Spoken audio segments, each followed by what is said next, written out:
studio is Msafiri Killian as we talk about this. Now, what are Kenyans saying on what Raila said yesterday? Of course, I think many people didn't expect Raila to make such comments because first it was a devotional conference, so maybe they didn't expect him to go into politics. But you know, it was more of a parting shot, and he caught many by surprise. I could see the body language of the governors, especially Kenya Kwanza-led governors who were there, and they were looking at Baba as he was saying those words, and they were so amazed. I even noticed that one of them, when people were giving him a standing ovation, I think he did not stand, and it was very awkward because the previous day, remember, the U.S. Ambassador Meg Whitman was high in praise for Kenya, talking about investments, talking about how Kenya is the hub of ICT in the region. But now, what caught most, what I think as the new leader Raila Odinga is her comments on that Kenyan's elections last year were free and fair. So of course the opposition did not take that kindly, and Kenyans have also reacted to not just to Raila's sentiments, but even before that, a lot of Kenyans reacted to the U.S. Ambassador's sentiments, because you know currently the situation in the country, there was a lot of tension even before leading up to the devolution conference, because there were anti-government protests. So now when the U.S. Ambassador comes to say that there were free and fair elections, it rubbed a section of Kenyans the wrong way. And I've seen some Kenyans comment about this issue.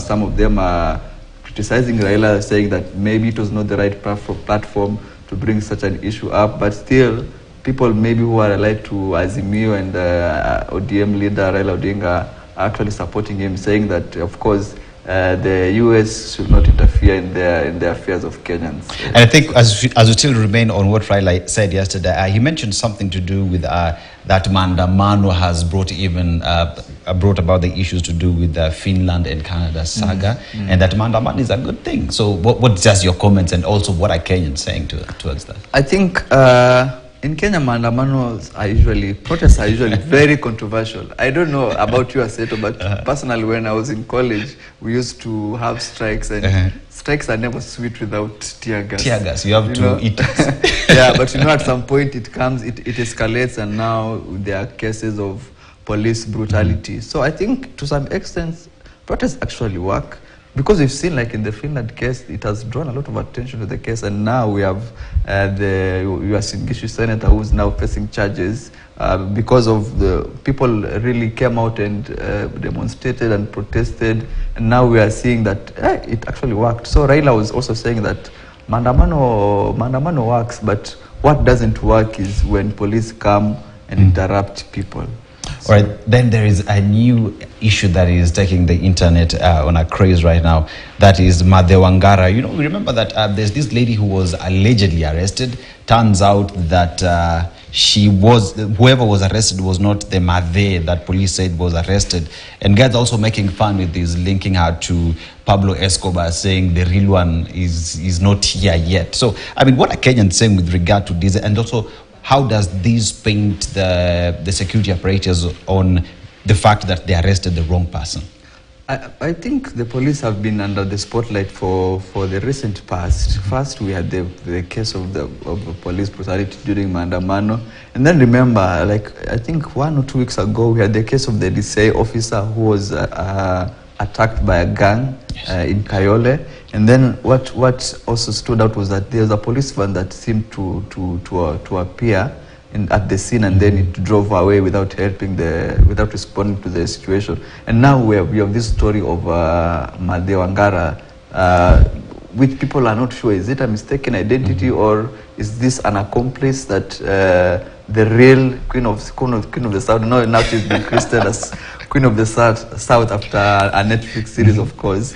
So there's a lot of spotlight on the police service right now, but also Kenyans, I think also Kenyans took this time also to throw banter to the DCI officers. They are saying that, of course, names like Pablo Escobar, Queen of the South, those nicknames, And of course now the DC had to clarify that they are now chasing the real Made, who is called Nancy. I think Nancy Kizungu. The middle name is, I think, is from somewhere in Western. I can't pronounce it. But now she's on the run, and the police are tracking her. So we wait to see what comes out of this whole fiasco. Will the Queen of the South keep going south? We wait to see, right? But now there is a new bill, it's rather a new motion that has been introduced in the National Assembly that wants to ban TikTok in the country.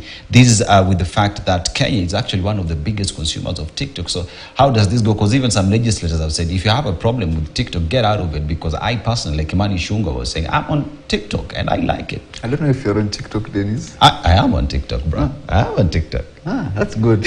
Because I think TikTok is a very good platform, and I think it gained popularity, especially during COVID. You know, me, I used to see TikTok and I was like, this thing of dancing and singing, it's not my thing. You see, I'm not talented in this thing. And me, like most Kenyans, we just brushed it off.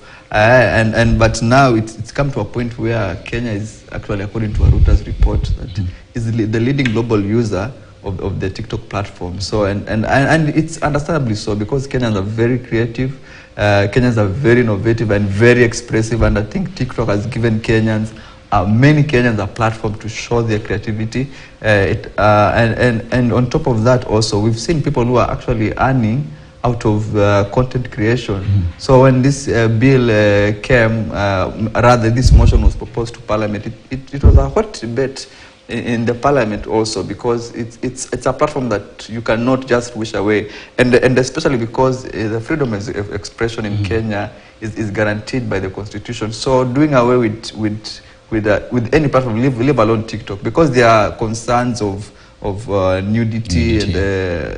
And I've seen also some Kenyans saying that this app is spying on me, you see. But you know, those are claims that we really cannot substantiate.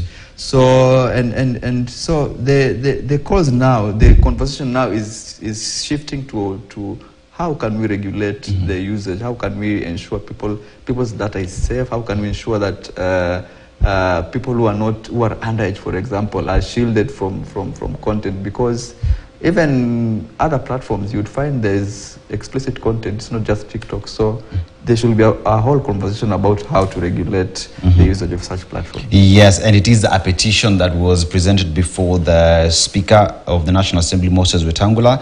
We wait to see how this will go, especially coming at a time from the Finance Bill, now for the Finance Act 2023, we know the issue of the 5% on content creation. It is a very good conversation that we'll be looking forward to happen in the coming days. But before I let you go, in the studio right now as we speak, four of us, I am the only one who was in music festival back in high school. Why weren't you in music festival? You're saying you're a musician, but can you sing? Yeah, I can sing.